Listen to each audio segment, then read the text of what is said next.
Hello guys, I will show you in this video how to fix Telegram sound problem easy and quick. You don't need to open your Telegram, open the settings of your mobile phone, open your apps option, search for Telegram right now and open it.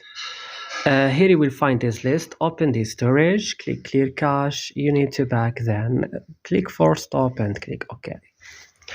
Come guys right now to Play Store or App Store and update your Telegram if it is not updated. And next, what you should do, you need to restart your phone. And that's all. So if this video was helpful, don't forget to like and subscribe in our channel and